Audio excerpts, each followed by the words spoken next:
Hi, everybody. We're going to take a look at different notes on the staff and how to play those on recorder. The notes that we're going to be learning are B, A, G, and C and D. So first of all, this is the notes on the treble clef. You can see them E, G, B, D, F. Of course, it's going to have notes on there instead of letters, right? But those are the letters that represent each note. And on the spaces, we have F, A, C, E. You may have learned some different tricks to help you learn the notes on the staff. So I'm going to go through a couple of them that you might have used. I like to use my hands to help me remember. So first of all, for a line, I'm going to make my hands into a line. Look at, here's a line, and here's my space. Okay, so look at the lines on there. And we have E, G, B, D, F for Elvis's guitar broke down Friday. E for Elvis, G for guitar, B for broke, D for down, F for Friday. There's lots of different tricks that I have heard for the lines on the treble clef. So let's talk about some other ones. Every good boy deserves fudge. Every good boy does fine. And there's many more. So there's lots of different ones. You could even make up your own to help you remember E, G, B, D, F. For the spaces, look, I'm going to turn my hands into a space. We always go from the bottom up for lines and spaces. So look at, it spells the word face. So we have F, A, C, E. I like to remember which is my line, which is my space. So I have a little saying that goes with that. It goes F, A, C, E. Put the face in the space. Helps me remember which one's my line trick and which one is my space trick. So that's one thing that you can do. Now, for recorder, I have a thing here to show you where it is on the staff. Okay, we have the letter B. We can see it's on a line.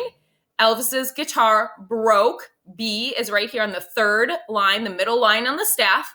And it also shows you what it looks like on the recorder. So you notice how this is all one big long line? That's the front of your recorder right here. Okay, and this is showing whether the thumb hole is covered. Okay, so for this one, it's showing the top hole is covered, and I would use my pointer finger for that, and the back hole is covered, and the back hole is always covered by your thumb. So sometimes I just call it the thumb hole.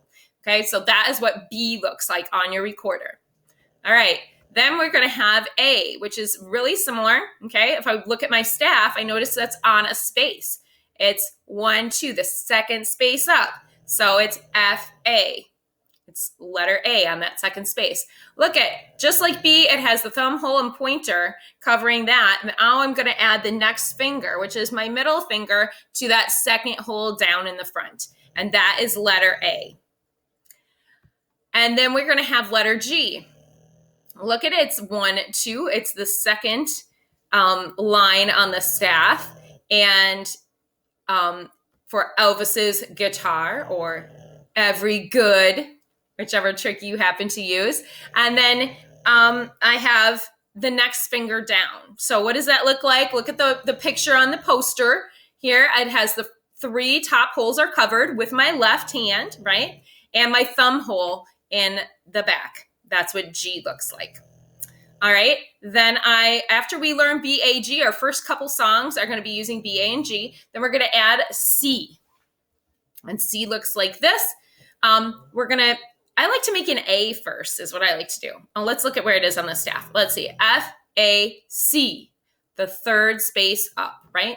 F, A, C. If I look over here, I can check it. Yep, the third space up is C, and that's what it says over here. So I make an A first, and then I lift up my pointer finger. That's C. Look at what it looks like on here. The second hole is covered in the front, but not the top hole, and the thumb hole is covered. So here's what C looks like. If I turn my hand like this, you can see that my thumb is covered. Okay, but my pointer finger's out. Now I don't want to put it really far away because I want to be able to put it back on there really quickly. So you don't want it way out like this. You just want it really close, but not covering. All right, and then our last one is this one here. I look at it and notice it's on a line. Elvis's guitar broke down Friday. Or every good boy deserves, D for deserves. And again, I could check this, the fourth line, and I can come over here. 1, 2, 3, 4, and it's letter D. Okay, what does that look like? Now this is a different picture than what the other ones are. So they're showing a recorder. Look at that second hole down is covered. And this is what's representing our thumb hole. Is that covered? It's not. It's open. So I make my C, which was like this, and my thumb hole in the back. And then I'm going to lift off my thumb. Okay. Again, I don't want it to be too far because I want to be able to put it down to change notes really quickly. Also, my right hand should always be down here supporting the recorder. And it's especially important on D for you to be able to balance your recorder and not lose your hold and your grip of your recorder. Okay, so these are all the different notes that we need. You can come back and watch this video as many times as you want to help you with your letter names. And you can use the resource page otherwise without watching the Screencastify and just look at the letters or look at your fingering charts with where they are on the staff. All right, have you guys heard my dog snoring in the background? Oreo is snoring in the background. Come here, Oreo.